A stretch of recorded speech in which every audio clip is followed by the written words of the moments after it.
One of the most important parts of casting a wrestler into a good wrestler is their finishes. Moves such as Stone Cold Stunner, Randy Orton's RKO, Undertaker's Tombstone came into mind when we think about some big time finisher. However, a new rising wrestler would come up with several ideas before finding a perfect fit for him.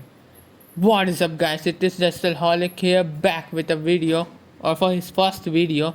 Today we are gonna be seeing top 10 wrestlers who changed their finishers. Number 10, Dean Ambrose or Jon Moxley. Dean Ambrose in his time in WWE was using Dirty Deeds as his finisher. Before that, he used to use a finisher also called as Dirty Deeds but a reverse bull headlock driver, which you can see completely in the video. It seemed kind of awkward as a finisher, but since he changed into the DDT, we all know he got famous insanely, which suits him completely. Number 9, Bobby Lashley. Spear to Hurt Lock. We all know how insane wrestler Bobby Lashley is since his time in MMA or in WWE. After returning to WWE in 2018, he was using a spear as his finisher, which looked completely good on him, but as the spear is overused, Lashley need to find a new finisher. After joining Hurt Business in 2020, Lashley would use as Hurt Lock as his finisher, which will completely change the game. Lashley would win two times world title with the new finisher Hurt Locks, which completely suits his persona. Number 8, Shawn Michaels, teardrop suplex to super kick. Michael has been knocking heads off opponent for several years, so it is hard to believe that switch in music wasn't always his finisher. The super kick was actually a setup for teardrop suplex. However, knocking opponent completely out and picking him for suplex was kind of bit excessive. So Shawn Michaels would go for super kick as his finisher and name it switch in music, which would be a great decision for Michaels. If you agree, then comment yes. Number 7, John Cena.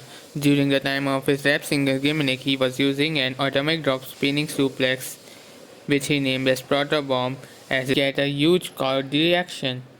Number 6, Edge. The Hall of Famer began his WWE career with the finisher reverse leg sweep. He called it downward spiral. During his WWE tag team days, he adopted the Inflamer DDT as a finisher, still moving on excessive finisher spear. Number 5, The Rock. The Rock's first few years in WWE did not go as it was planned. His finisher would not leave a lot of cheer for. He called his finisher a devastating running shoulder breaker. It wasn't that electrifying. After some time, The Rock would start getting some momentum, and the great one would be the rock bottom, and the most electrifying move within sports entertainment, the people's elbow.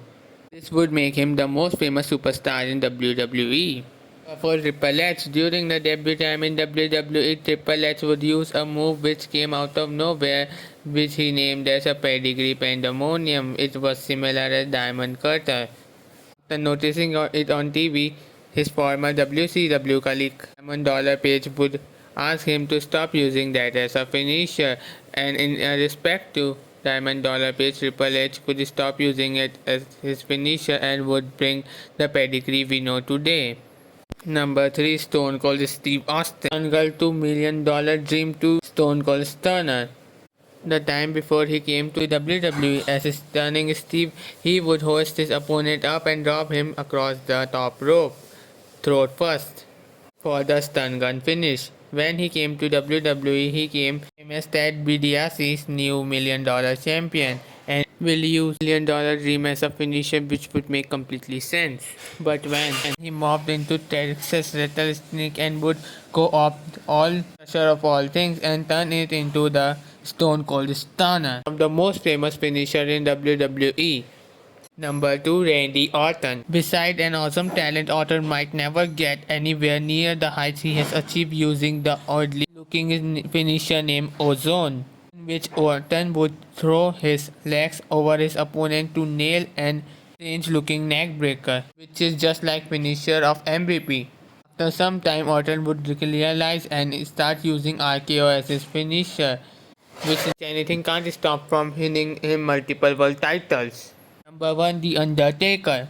Top rope elbow drop to tombstone pile driver. The character like Undertaker, Tombstone Piledriver seems to be a perfect finisher for him, but for a particular part of his career, especially in live events, he would use his athleticism and walk across halfway the rope. Instead of his old school, he would use a top rope elbow drop. Within some time, Undertaker would bring his Tombstone Piledriver back and bring the fan favorite finisher back.